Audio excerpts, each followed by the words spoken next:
Hey everybody, welcome to another edition of Haggerty Dog Training live online on Thursdays. I know it's Wednesday.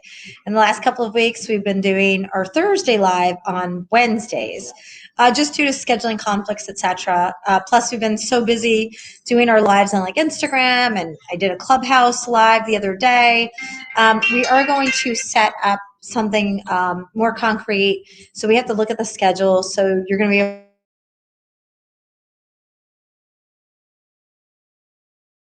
I appreciate you guys tuning in and just being understanding while we kind of work out the kinks in our schedule. So a few questions. We had a lot of good questions that came in this week. So my one question is, the one question that came in is my nephew wanted to ask me why his puppy is still peeing in the crate and poops outside. There are a couple of reasons. I know this puppy. This is a little Dachshund puppy. He's brand new. He just came to the owner. The puppy's about 9 weeks old, 10 weeks old. So there could be a couple of reasons why the puppy's peeing in the crate. One is because he can. What does that mean? The crate's too big.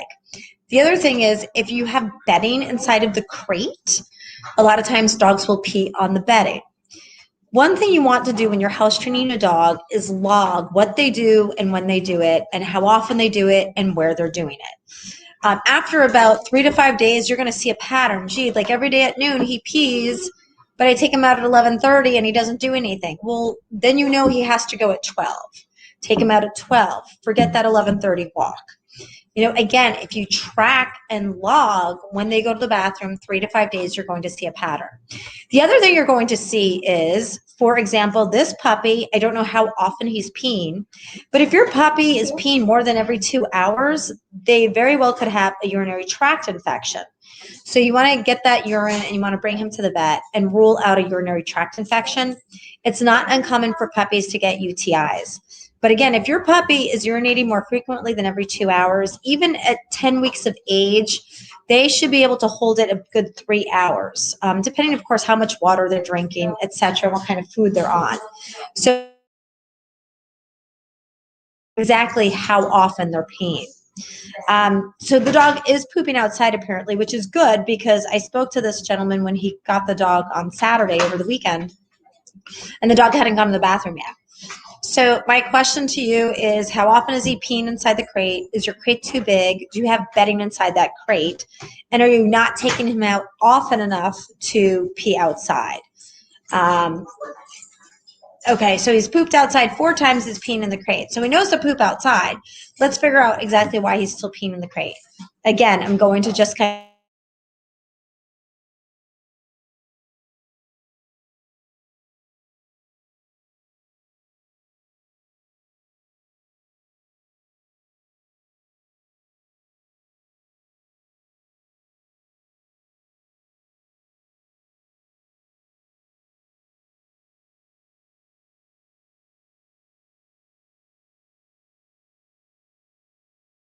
run around.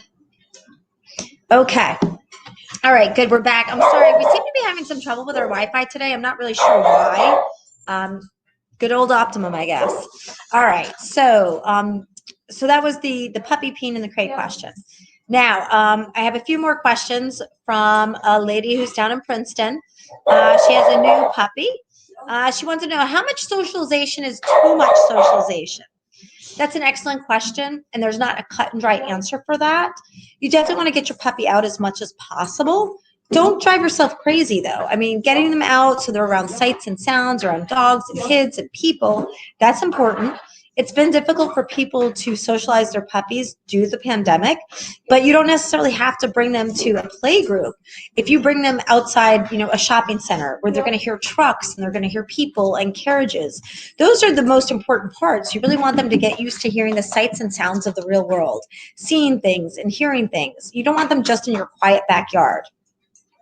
How much exercise is too much? Well, it is possible to exercise your puppy too much. You have to remember, puppies, they're babies. They're growing. They need their naps. They do nap a lot. Dogs across the board do need more sleep than humans. So you don't want to exercise your dog too much. Let your puppy be the guide. You're going to know if you're socializing your puppy too much or you're exercising them too much. They're going to start being cranky. They might start eating even more. I mean, granted, they will be eating more because they are growing, but you kind of have to find that natural balance that's going to work best. I don't recommend jogging with your puppy. They're still young. You have to wait till they're a good year, till their muscles and their bones have fully developed and formed. What are your thoughts on dog parks? I love this question. I hate dog parks. Dog parks stink. They're wonderful in theory. The biggest problem with dog parks is you have too many people that don't pay attention to their dog. And next thing you know, you have dogs that are also do not belong in dog parks. They're not social with other dogs. We do get these phone calls where people say, oh, well, my dog's not good with other dogs, so I want to bring him to a group class. Well, no, your dog needs to learn how to be good, period, without being thrown into this environment. And you will get people who bring their dog to the dog park thinking that's how he's going to learn to be nice to other dogs. Well, at what cost? And are you going to pay attention to your dog? And are you going to know how to read the other signs? So the biggest problem with dog parks is the owners don't pay attention to their dog. Dogs that don't belong in dog parks go to dog parks. Also, remember, a dog park, they're all amped up. They're all amped up. They're all amped up. That pack mentality kicks in. So you have different behaviors and different traits will come out when they're in that environment than when they're just playing ball in your backyard. The other thing too is dog parks are like just a what's the word? It's like a cesspool of germs and disease, and you have no idea how healthy the other dogs are or what they're carrying or who they were around or what dogs they were around, etc. So my thoughts on dog parks, I hate them. If you want to get your dog socialized with other puppies, go find a neighbor, go find a friend, go find a cousin, an aunt, an uncle that has a dog that you know it's a nice dog. Let them play. Believe me, dogs are not suffering if they're not going out to the dog park and playing with 20 dogs a day. They will survive and they'll be fine. Dog parks are only something that's come up in the last couple of decades. So it's not something that every dog needs. And don't forget, when dogs live in the wild, they hang out with like a couple of packs. They're not playing. They're roaming. They're foraging. They're hanging out. They're not necessarily playing. They don't have to play all of the time and pounce on one another and chase one another. All right, before I move on to my next list, Leela, I tried your suggestion, spray my puppy with a water bottle to deter nipping and biting. Not too effective. She doesn't seem entirely bothered by it. What I know you've told me, I think this is like a little cockapoo. How old is she, Lilia? And what kind of dog specifically is she? If you can send me a video, I could probably give you even better feedback. So maybe just type in your answer on how old she is and what kind of dog she is exactly. And could you send me a video? That would be very helpful. Okay, what other questions do we have here? All right. Why does my dog dig in a crate? Well, dogs dig because that's what they do. Oh, let me get back to Lilia. Okay, so 5-month-old cockapoo. All right. And I'm going to assume you've had her since she was 8 weeks of age. Is there a way you could send me a video? I'd like to see what her response is. And my question to you is, do you have the spray bottle on the stream, where it's a stream of water, or do you have it on the mist where it feels really good? Because if you have it on the mist, it's going to feel really good to her. I'd be surprised that if you had it on the stream and if you're squirting her in the face, that doesn't bother her. It bothers 99% of the dogs. Yes, if you can, I think you said yes to the video. Okay, yes, please stream it. I don't know if you can stream it in this forum, but if you can send it to info@Haggerty Dog, I'll type it in here. Info@Haggerty Dog. I can't type today. HaggertyDog.com. If you can send that to us, that would be great, and I can take a look at it. My other question to you is, are you using the stream or the mist? That's super important because that makes a huge difference. Streams make the dogs feel good. They enjoy it. Okay, back to my dog digging in a crate. They dig because they can, and that's what they do in the wilderness. And when they're living in the wild, they're digging to hide their bones. They're digging to find the right spot for them to lay down in.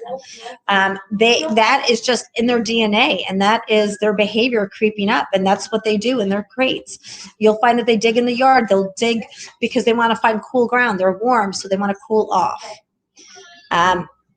My dog keeps chasing my kids when they're running in the backyard. What should I do? I would recommend getting a long leash, depending on how big your backyard is. Don't forget, kids do everything wrong. So get a long leash, something like a 10-foot to a 30-foot leash. And when he starts chasing the kids, grab that leash, reel him in and tell him, come. Tell him, no, come, and reel him in. So again, let him go to almost the end of the leash. When he gets almost to the end of the leash, you're going to grab that leash, tell him, no, come, and just reel in that leash, bringing him away from the kids, telling him, no, come, no, come. He gets to you, give him lots and lots and lots of praise. Let's see, what else do we have? How many more days until my dog is housebroken? That depends on how consistent you are. We at Haggerty Dog Training, we tell owners that your dog is not housebroken till they can run around the house for 8 hours a day with no one home to let them out and they don't have an accident. You have to remember, house training and going to the bathroom in the house. When they go to the bathroom in the house, they are rewarded for it. It is self-rewarding behavior. Just like we feel better when we go to the bathroom, so does your dog. So if they go to the bathroom underneath your dining room table, for example, they don't care. They feel better. Think about it. If you have to go to the bathroom and you're on a road trip, which rest stop are you going to stop in? The one a mile away or the one 30 miles away? And what happens if you really, really, really, really have to go and you're driving, you can't find a bathroom, can't find a bathroom, can't find a bathroom? Women can relate to this more than men, I think. And then all of a sudden you walk into a bathroom and you're like, oh my God, I would not let a rat die in this bathroom. It's disgusting, but I don't care because I have to go so badly. And you go and you walk out and you're like, oh my God, I feel so much better. And you forget about that bathroom you wouldn't let a rat die in because you just went to the bathroom and now you feel so much better. And that's what happens with your dog. Yeah. They're going to go because they have to go. And you know what? Wherever they go, whether it's outside on the grass, whether it's on the pads, whether it's under your dining room table, they feel better. They are going to go. And it's self-rewarding behavior. So every time they go, it's self-rewarding behavior. So I can't tell you how many days it will be until your dog is housebroken. However, the important thing is to be consistent, take them out as often as possible, keep them in as small of an area as possible, and only give them freedom when they've gone to the bathroom in the last 15, 20 minutes. Over time, what's going to happen is you're going to take them out less frequently and give them longer periods of free time after having gone to the bathroom. So we have a few more questions, but I'm looking at the time. It's 1 o'clock. So I have to wrap up here. I have quite a few lessons and some more dogs to work today. So I really appreciate you guys joining me today. We are going to post our new social media schedule in the next few days up on our Facebook page. We'll put it up on our Instagram page as well. And we'll also put it up on our website on haggertydog.com. So until I see you guys next week, Monday is My Story Monday on Instagram. I believe we're going to be doing that at 12:45, but we'll definitely send out a notification. And also, I don't want to forget to tell everybody, we have our advanced obedience class coming up, and we've revamped the curriculum a little bit. So not only is it just advanced obedience, it's going to be dog tricks as well. So we have one that's starting next Wednesday, the 19th. I'm not sure we have space left in that one. But then we have another one that is starting on a Saturday in May. I'm not sure, but we'll get you those dates. And we'll be posting them. And in the meantime, Lilia, please send me the video of your cute little cockapoo, and let's get that nipping under control for you. Until next time, everybody stay safe and be well and have a great day. Thanks for joining me.